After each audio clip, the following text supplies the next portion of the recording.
Scopa has resolved to call the Public Enterprises Minister and National Police Commissioner to respond to Andre De Ryter's claims. The ex-Eskom CEO told Scopa that he revealed the name of the minister he suspects was involved in looting to Minister Pravin Gordhan and the police. He refused to divulge the name, citing the ongoing criminal investigation. The former CEO was being questioned by the Standing Committee on Public Accounts in Parliament today. So I think I was just going to propose that, colleagues, that before we conclude on inquiry, to say next week, Wednesday, let's get the board in, the minister and the advisor. So that would be Wednesday the 3rd of May, and then Tuesday the 9th we get the AG, the SIU, Hawks, NPA, National Commissioner to come in. And then at that point we'll then take a decision moving forward. So I think that would be phase one as a response to what we have heard today. Athi Mtongana has been following today's Scopa sitting. Athi, a very good afternoon to you. Some not as smooth as expected, because Andre De Ryter didn't name and shame as he was requested.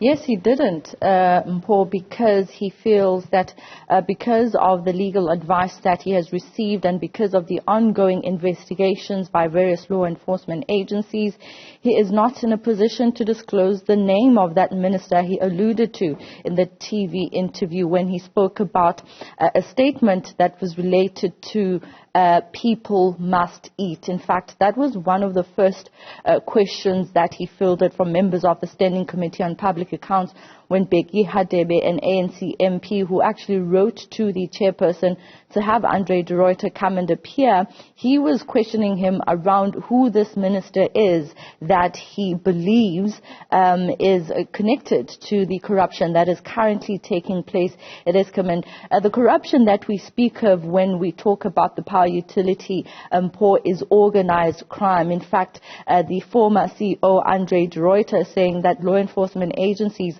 are not treating this particular probe as just any other case because of all the people that are alleged to be involved in the organized crime syndicates, especially the cartels from Mpumalanga. But he was adamant, as you have pointed out, not to disclose the name of that particular minister, and whether that is actually someone that is in government, whether that is someone that is in the executive. Those are the details that Andre De Ryter did not want to disclose before the committee. In fact, they have then, as the committee, resolved to call him again. In fact, he will first have to respond to questions, written questions from members of the committee, and then reappear again. In fact, they're looking at the possibility of an inquiry. Now, this is separate from the one that the ANC voted against in the National Assembly. That was a motion to establish an ad hoc committee that would look into Eskom and the link between the corruption that is taking place at the power utility and ANC MPs. Now, that is besides that. The chairperson of the committee saying that through the legal advice that they're seeking from Parliament, they're possibly looking at establishing their own inquiry here, which will then have stakeholders and those cited and implicated appear here and respond under oath. But I'd like us to listen to Andre De Ryter and what he had to say in relation to not disclosing that name.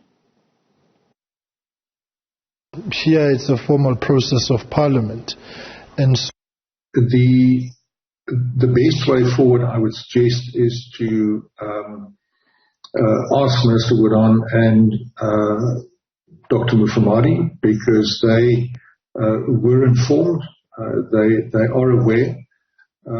As you know, I am not in a position where I have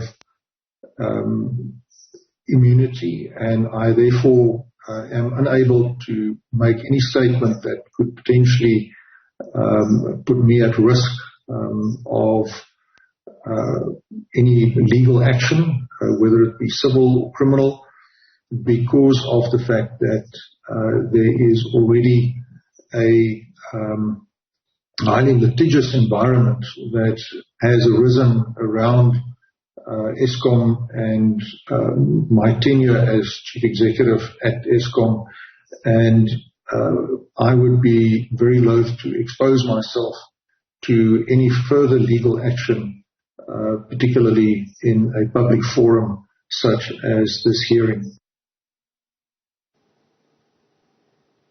It's interesting that Mr. De Ryter told the Standing Committee on Public Accounts that he had many encounters and incidents where he feels that he was challenged insofar as carrying his duties as the accounting officers at Eskom because of the interference and the meddling of Public Enterprises Minister Pravin Gordhan, who is actually going to appear before the committee next week together with Sydney Mufamadi. You might have heard Andre De Ryter pointing to that particular individual as the presidential advisor. He is also going to be called upon by Scopa to come and appear before it, considering the fact that those are the people that Mr. De Ryter says he informed and gave the name to, which is the name that the committee had actually wanted from Mr. De Ryter. But let's listen to what the chairperson had to say.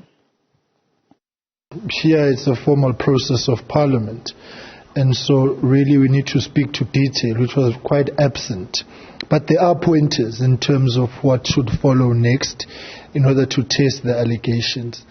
And we must view the work we are doing in the context that above and beyond the letter that we received from Honorable Hadeb, is the fact that we have been strategically focused on Eskom in any case.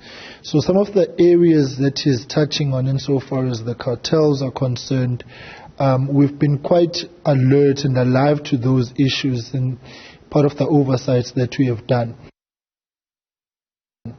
But it's very different when they come from a position of authority within the entity.